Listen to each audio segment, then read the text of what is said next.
We'll make it fast. Just first on that, you know, I just asked Sandy, and I know it just happened, but I just asked Sandy about, you thinking Murph to third is a possibility and Dilson to play? Have you or even thought about it at all? Yeah. Not yet, Kevin. I mean, David came out when he got back today. Came out on the bench and told me what the results were of things and what the prognosis was going to be. And at the moment, I was trying to win a baseball game. So, you know, there's a lot of discussions that are going to have to take place here to decide where we need to head.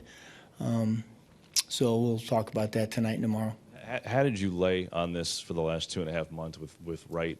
Because whether he admits it or not, I'm sure it affected some of his performance. So how did you, you know, in conversations with him, try to gauge where he was, you know, and see how much it was affecting him? Well, Kev, I think, you know, I've addressed that in the past that, you know, first of all, I trust my players immensely. And, you know, what they have to say and how they go about things. And, you know, when you have a guy of the not just the stature but the integrity of David Wright, and when he says to you, hey, look, I'm fine, I can play through this, you know, it's not bothering me that much.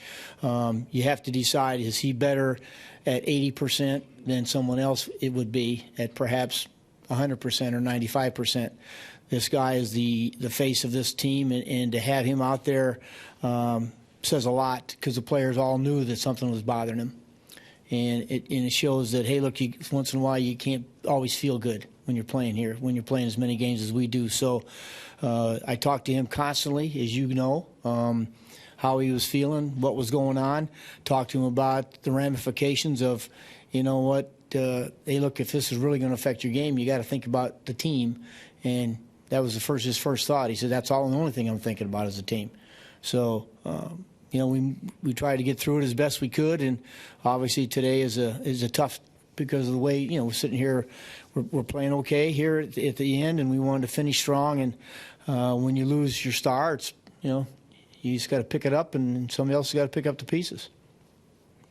Next question. Mike.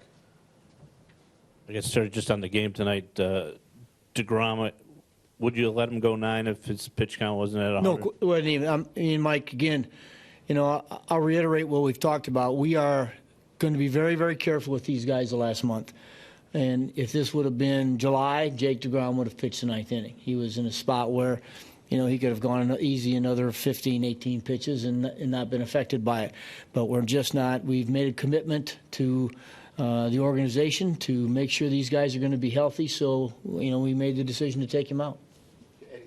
Terry, with Edgen not having pitched for 17 days, how tough a decision was that for you to either stick or go with him there? Well, you know, it was tough. There was a couple of discussions on the bench and a couple of varying, differences of opinion who should come in.